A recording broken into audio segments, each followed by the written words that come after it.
Comunhão e profecia. Esse é o título da 5ª jornada espiritual. Alguns já tiveram o privilégio de fazer essa jornada e eu considero uma das melhores, porque realmente os temas que aparecem aqui são os temas para esse tempo em que nós vivemos. E hoje nós vamos ver como o remanescente se encaixa na profecia e no tempo em que nós vivemos. O que faz da igreja adventista ser o remanescente? E por que o remanescente é importante?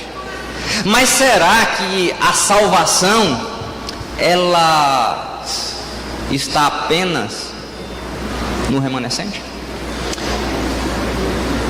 Nós cremos que a igreja adventista é esta igreja que é descrita ali em Apocalipse capítulo 12, verso 17. Você gostaria de abrir sua Bíblia e ler?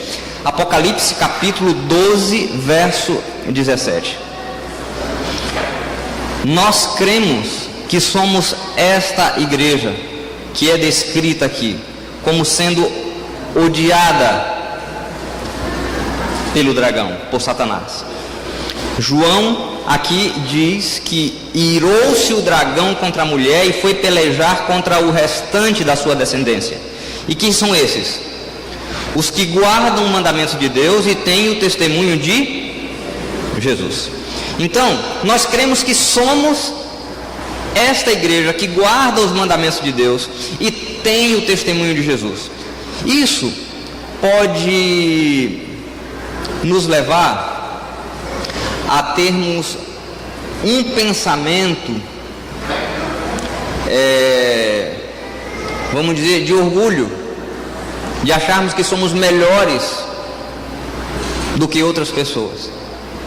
E é interessante que muitos adventistas às vezes demonstram essa atitude triunfalista de querer se achar melhor do que outras religiões cristãs. Mas será que realmente ser o remanescente significa isso? Que somos melhores ou que a salvação estaria apenas em nós? Veja, a salvação ela não está reduzida ao remanescente. Jamais está reduzida ao remanescente. Ellen White, inclusive, falou em 1911, 4 anos antes da sua morte. Ela disse que a maioria do povo de Deus ainda estava naquilo que a Bíblia chama de Babilônia. A maior parte do povo de Deus. Você acha que é diferente de hoje? Ela disse também no livro Patriarcas e Profetas que eles, quer dizer, o povo de Deus se encontra espalhado através de todas as nações. Então, a salvação não se resume à igreja adventista. Não se resume.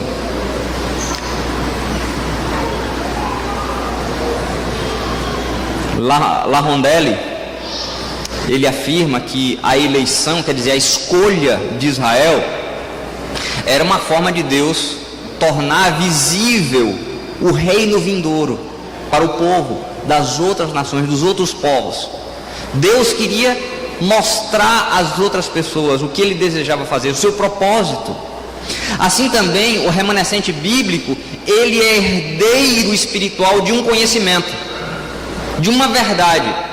E portanto, esse conhecimento que nós herdamos nos traz uma responsabilidade. É privilégio, mas também nos impõe uma responsabilidade. Quando os adventistas se consideram como remanescentes no contexto do fim, Isso significa que nós entendemos que fomos chamados para uma missão, para um propósito específico nesse tempo.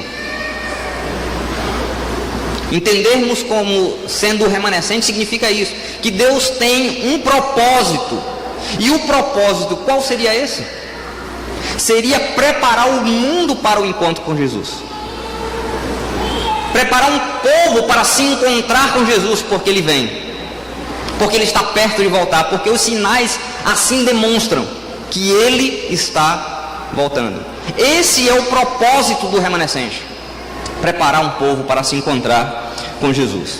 Agora, será que os adventistas eles são tão diferentes assim das outras religiões, das outras denominações cristãs?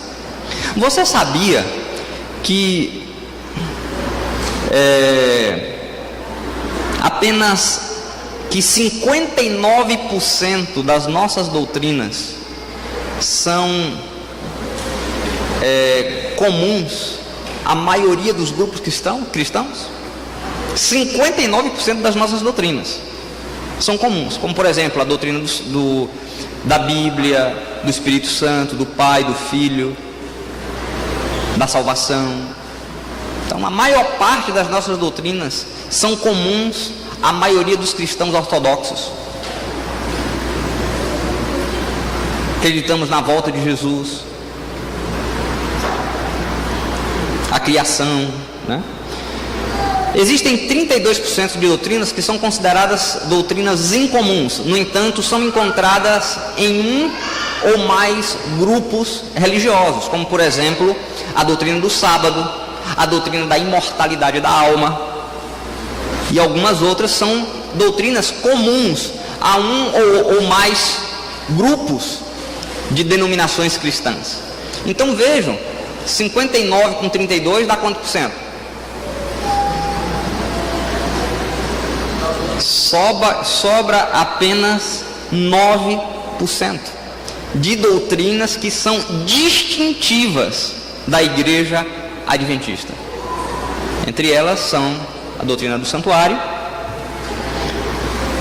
e portanto nós cremos no ministério sacerdotal de Cristo no santuário celestial, a doutrina do espírito de profecia que foi manifesto em Ellen White, e as 3 mensagens angélicas, certo? Agora, a diferença, elas se apresentam em 3 aspectos. O primeiro aspecto é que nós cremos que esta igreja, ela se originou, ela teve uma origem profética, que havia sido determinada por Deus em um tempo específico. Você pode perceber que quando Daniel termina o seu livro, no capítulo 12, verso 4, ali diz que o livro de Daniel seria selado, e que no fim dos tempos o conhecimento iria o quê? Se multiplicar. Talvez você deve ter ouvido alguém pregar sobre esse texto, dizendo que hoje o conhecimento se multiplicou e nós temos tanta ciência e carros e aviões e internet e tanta coisa. Mas o conhecimento que ele está falando ali não é especificamente sobre isso, mas era o conhecimento a respeito do livro. E chegou o tempo, que foi justamente no período da Revolução Francesa, que centenas e centenas de pessoas se debruçaram sobre a Bíblia para entender o significado das profecias de Apocalipse e de Daniel. E o conhecimento se multiplicou. E a igreja adventista surge então, nesse momento profético, que é explicado lá em Apocalipse capítulo 10, quando o anjo dá o livro, e os primeiros adventistas se identificaram com esse momento em que eles comem o livro, e o livro é doce na boca. É doce porque eles imaginavam que seria a volta de Jesus. As profecias que haviam sido seladas, que é das 2.300 tardes e manhãs, que haviam sido seladas. Eu não vou passar as profecias aqui porque nós não temos tempo, mas se alguém não entende, pode e quiser saber, pode procurar algum irmão da igreja, né? Pode ser que nós tenhamos visitas aqui e não entendam a respeito dessas profecias das 12.300 tardes e manhãs, dos 1.260 anos. São profecias que demoram um certo tempo de nós explicarmos, mas o fato é que essas profecias estavam seladas e elas foram descobertas nesse período profético, quando a igreja inicia, e foi doce na boca, porque eles imaginavam que Jesus estava voltando no ano de 1844, e Jesus não voltou nesse dia. Então depois lá em Apocalipse diz que o livro se tornou amargo no estômago, que foi a grande decepção. A igreja surge então nesse grande momento profético anunciado por Deus. A origem dessa igreja é uma origem profética, e ela possui uma mensagem profética. Esse é o segundo ponto. E que mensagem é essa que a igreja tem? A mensagem profética da igreja se encontra em Apocalipse capítulo 14. Vamos ver? Os 3 capítulos, o 12, o 13 e 14, são capítulos essenciais na doutrina adventista, mas especialmente o capítulo 14, verso 6 em diante, onde se encontram aqui as 3 mensagens angélicas, está o cerne principal da mensagem adventista, aonde aqui nos apresenta Deus dizendo: temei a Deus. Um anjo aqui dizendo, um mensageiro anunciando: temei a Deus e dai-lhe glória, pois é chegada a hora do seu juízo, e adorai aquele que fez o céu, a terra, o mar e a fonte das águas. Então Deus comissionou esta igreja a anunciar esta mensagem, e para que prepare o povo para o juízo e para a sua vinda, que aí está. Então Deus quer que nós preguemos este evangelho, proclamando que Ele é digno de adoração, digno de toda a nossa adoração, e advertindo então o povo contra a adoração à besta, ao falso profeta, e advertindo aqueles que estão em Babilônia a não seguirem a besta, para não caírem nos seus juízos. E o terceiro aspecto é que apenas a igreja adventista, ela recorre às escrituras para validarem a presença profética no meio deles. Apocalipse capítulo 12, verso 17, diz que a igreja que estaria no final dos tempos seria a igreja que guarda os mandamentos de Deus e tem o testemunho de Jesus, certo? E lá em Apocalipse capítulo 19, verso 10, veja o que diz. Apocalipse 19, 10, diz assim: prostrei-me ante os seus pés para adorá-lo. Ele porém disse: vê, não faça isto, sou conservo teu e dos teus irmãos que mantêm o testemunho de Jesus. Adora a Deus. Agora veja só, pois o testemunho de Jesus é o quê? É o espírito de profecia. Então a igreja adventista vê que o espírito de profecia se manifestou na vida de uma mulher, que foi Ellen White. E nós somos a única igreja que procura recorrer à palavra de Deus para comprovar o ministério profético dela, de Ellen White.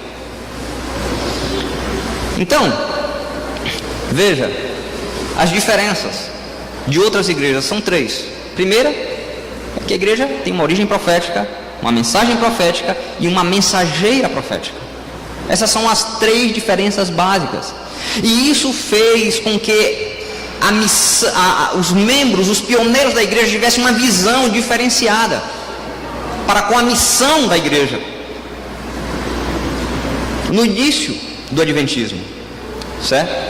A igreja adventista, ela não se via apenas como mais uma igreja evangélica, mas como um movimento profético levantado por Deus. E o que foi que aconteceu? O que foi que isso resultou?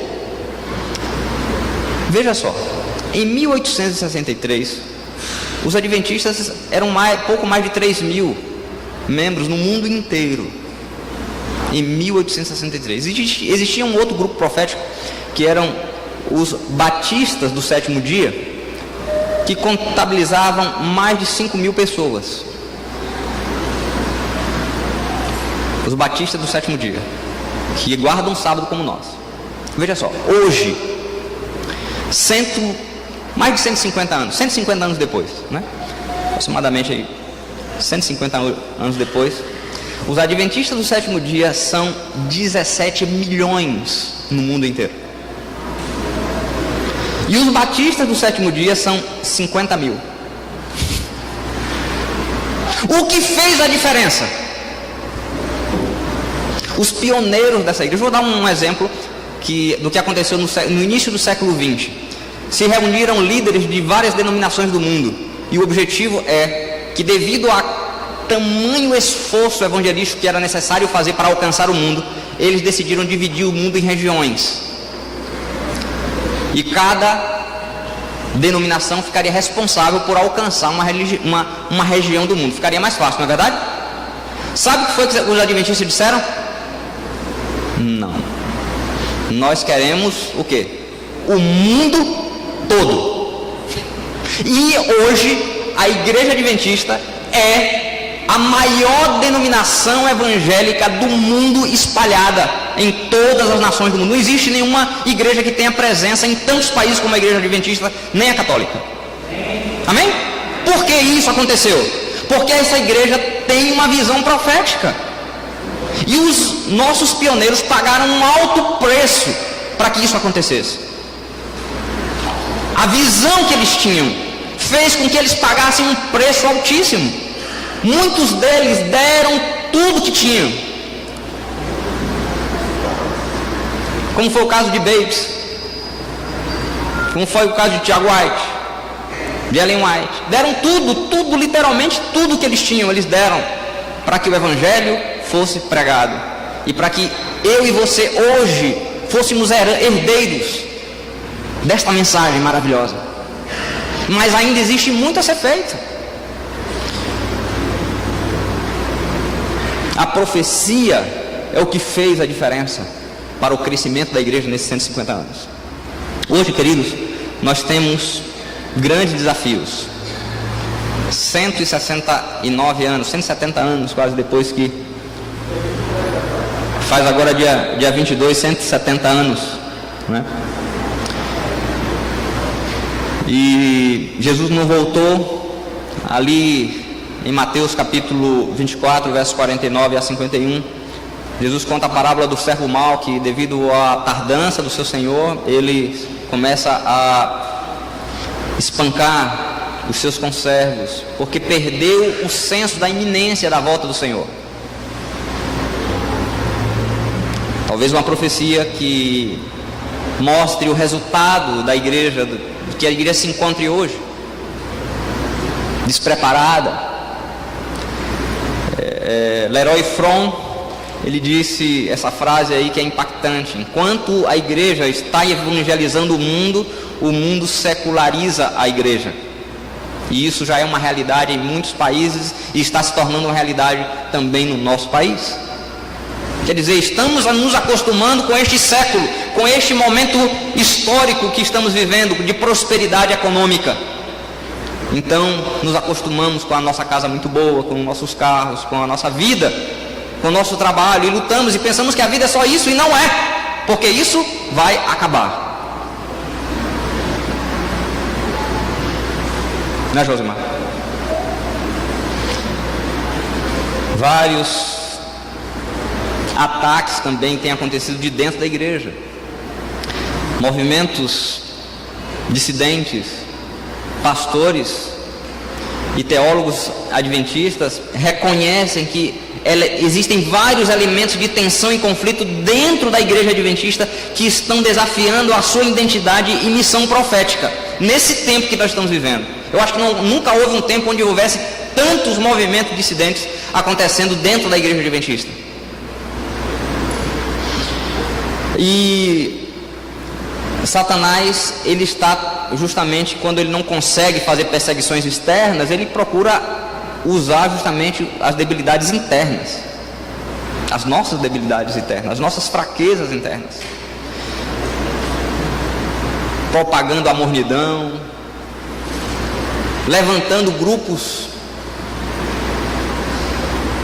que procuram tentar espiritualizar a igreja, reavivar a igreja, mostrando, apontando os defeitos dos outros.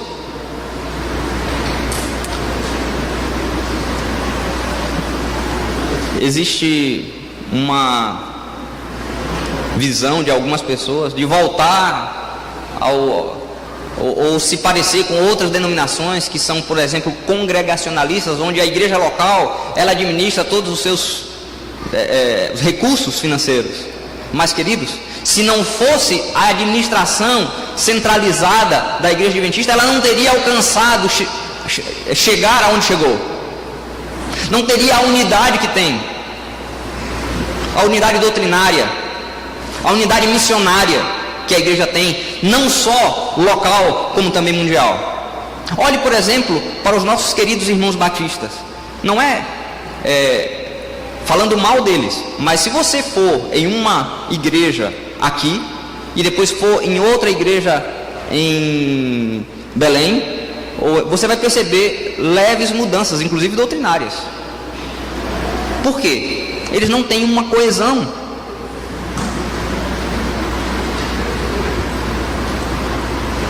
Um centro de controle, porque a igreja local é que toma todas as suas decisões. E a igreja adventista, onde você for, é a mesma lição da escola sabatina, de norte a sul do Brasil, de leste a oeste do mundo. Se você for na Mongólia, você vai estudar a mesma lição da escola sabatina com os irmãos de lá. Inclusive é um brasileiro que é presidente lá, na Mongólia, né? Então, queridos, a igreja hoje vive vários desafios internos. Inclusive Satanás, ele tem levantado esses movimentos que desafiam até mesmo a teologia adventista, a origem profética, o ministério de Ellen White. Isso não é nada novo, mas hoje se retornou, né? E doutrinas como levantando pessoas que não creem no Espírito Santo, e os movimentos tidos de reforma, né? Que saem da igreja tentando reformar a doutrina adventista. Mas nós percebemos que esses movimentos, eles falham em não perceber uma coisa. Vejam só, quando o judaísmo perdeu o seu foco, Deus levantou o cristianismo. Quando o judaísmo se apostatou, certo? Deus levantou o cristianismo. Isso aconteceu diversas vezes na história da igreja, porque está provado que quando um grupo se apostata, então Deus tira dali um remanescente. Esse remanescente então passa um tempo fervoroso e tal, mas vai passando o tempo e ele tende a se apostatar também, e aí Deus precisa levantar outro povo, certo? Isso sempre repetiu-se na história. Foi o caso, por exemplo, do cristianismo, certo? Quando a igreja se apostatou, Deus levantou o movimento de reforma, certo? A reforma protestante. Concordam? Não foi assim? Ok. Então, quando o anglicanismo, que era um ramo do movimento protestante, se apostatou, Deus levantou o movimento metodista para reformar esse movimento que tinha se apostatado. Depois que as religiões americanas estavam se apostatando, Deus então levanta o adventismo. Agora, será que Deus vai levantar uma nova igreja depois do adventismo? Ela fala também que Satanás, ele não tem nada que ele tema mais do que o povo de Deus, de que o povo de Deus prepare o caminho e remova os obstáculos para que o Senhor derrame o seu Espírito sobre a igreja. E se estivesse em seu poder, ele, Satanás, impediria qualquer despertamento, grande ou pequeno, até o fim dos tempos. No entanto, esse reavivamento e reforma, que vai acontecer aonde? Dentro da igreja, dentro de Laodiceia, é promovido por quem? Pelo Espírito Santo. É isso que nós cremos. Esse reavivamento é feito pelo Espírito Santo. Na mensagem de Laodiceia, o problema na igreja não são os outros. Qual é o problema na igreja de Laodiceia? Sou eu. Quem é morno na igreja de Laodiceia? Sou eu. Quem é que precisa de orar e se consagrar? É o pastor. Sou eu. Não fico olhando para os outros, mas eu tenho que olhar para onde? O reavivamento tem que começar comigo. Não é apontando os erros da igreja, não é apontando os erros da administração da igreja, mas é olhando para mim. Eu preciso mudar, eu preciso ser reavivado. E os movimentos dissidentes falham em olhar os erros dos outros, mas não deles mesmos. Na mensagem, nenhum verdadeiro reavivamento surgiu tentando reformar a vida dos outros. Qualquer movimento que se inicie assim, atacando a vida dos outros ou a instituição, sem primeiro reformar a própria vida, é falso. Qualquer movimento. E o verdadeiro reavivamento sob o ministério do Espírito Santo produz humildade, humilhação do próprio eu, busca pela reforma pessoal. Agora, a pergunta é: o ciclo de chamado, apostasia e novo chamado, vai continuar indefinidamente? Né? Judaísmo, cristianismo, protestantismo e assim, reforma protestante, Deus vai continuar fazendo isso? Então nós já respondemos isso, né? Não existe nenhuma previsão profética para um novo remanescente em substituição ao movimento adventista. Ellen White fala que